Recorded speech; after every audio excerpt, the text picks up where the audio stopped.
Hey guys, what's up? It's Golden Lady Shy, aka Stephanie Gold, coming at you with a new video.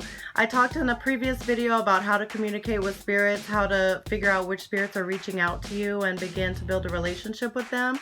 So this video is going to go a little more in detail about a certain particular way that you could communicate with your spirits using spirit signatures, or what some people call sigils. I know in other faiths it has different names, okay, for it, but we're just going to stick with that for the sake of this video, okay? So let's get started.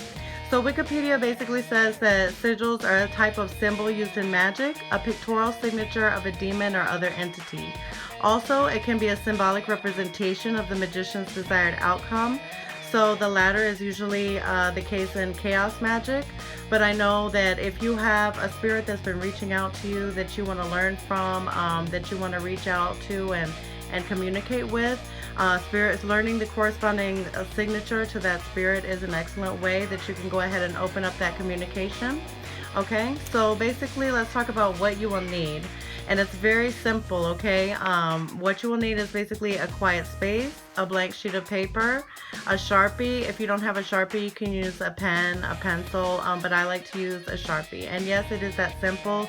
Even if you're in a situation where you're unable to get those items, you can visualize it in your mind. You can trace it with your hands, okay?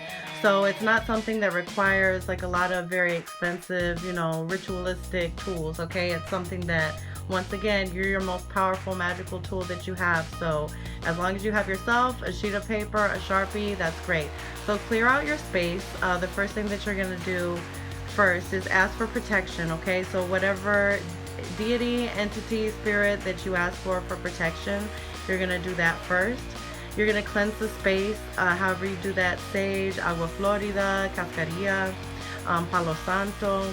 Then you're going to draw the spirit signature on a sheet of paper, which I'm going to give you an example in just one moment. Then number 4 talks about opening the sigil, okay?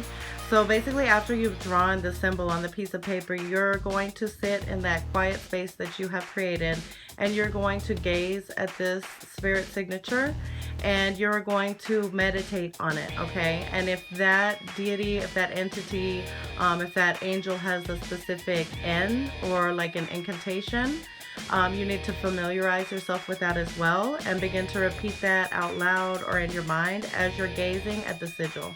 Now, something amazing will happen usually if you're using spirit signatures. It can be a little scary at first if you're not ready for it or if you're not expecting it. But what people commonly say is that the spirit signature will start flashing, and so that's a word that people commonly use. So flashing is, you will see that after you've been gazing at the spirit signature and repeating the incantation, you're going to see that the symbol itself that you physically drew is starting to either like go in and out, as far as like the lines, that the lines are disappearing, reappearing.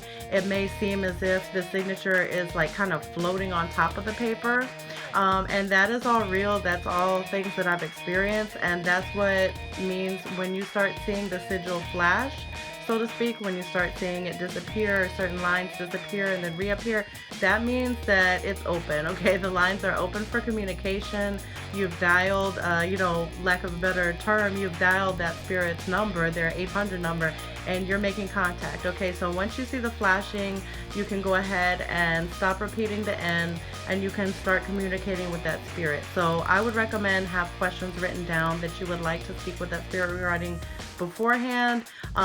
Make your communication very respectful. It's the same thing that you wouldn't just call up somebody just to waste their time and talk about anything. The spirits are not going to appreciate if you're calling them and they're answering you and you're coming there just to kind of like joke around or test it out. Most of the time definitely need to have some questions that ready, and some things that you already want to discuss with that spirit, okay?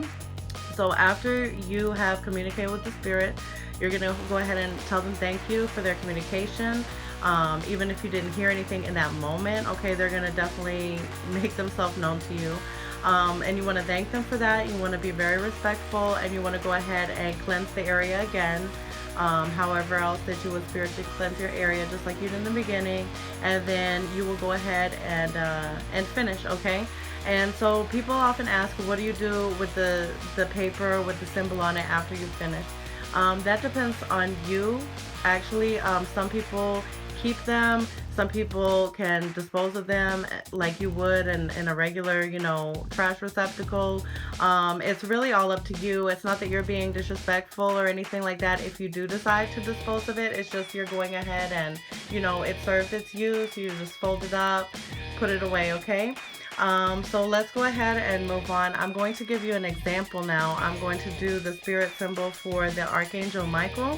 So I've shared my experiences with him in a couple of different videos. He's helped me tremendously in my life, and he represents, he's representative of the fire element, okay? So he's very excellent to call on for protection. So if you decide to go ahead and call on the Archangel Michael and use his sigil, you would go ahead and take your blank piece of paper, your Sharpie. Excuse me if the sigil is not perfect. Nothing has to be perfect, by the way. Your spirits will still communicate with you even if it's not a perfect circle or the line is off. Okay, and that is my best example of how I can give the Archangel Miguel's spirit signature. So his signature is actually very simple. So once you have that, like I said, you can go ahead and begin to open it, which is, I'm not going to do that this time. I'm just making this video as an example. But you would go ahead and, go ahead and stare and gaze at the symbol and go ahead and repeat whatever incantation that you would have to call the spirit forth. And once you see the sigil flashing, you're ready to begin. Okay, communicating. So that's just an example that I gave. Alright, so just a couple of important things to remember. Always be respectful, okay? Just the same way that you would treat a business meeting or a meeting with a friend, you will always be respectful. Like I said, always have your questions or things like that written down beforehand. Cleanse yourself in your area before and after using the spirit's signature, okay? So like I said, however you're going to do that, definitely get your area cleansed, put down that protection. And again, I know I said it before, but always be respectful, okay? That's very, very important when communicating with the spirit world, okay? And that's pretty much it.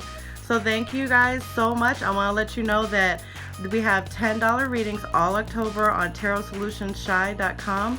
So check us out. Also, you can instant message me. We'll get it set up. So it's one question readings that we're going to be having in about 30 minutes. Okay, so that's a pretty good value, and it's going to go ahead and give you some insight for October and for the ending of 2018, maybe some insight for the beginning of next year. Okay, so just you guys let me know if you're interested in that. Go ahead and message me. Like I said, that's only in October. Thank you guys so much. If you've had a great experience using spirit signatures in the past, drop it in the comments, and please like and subscribe and share. Okay, thank you so much, and Ashe.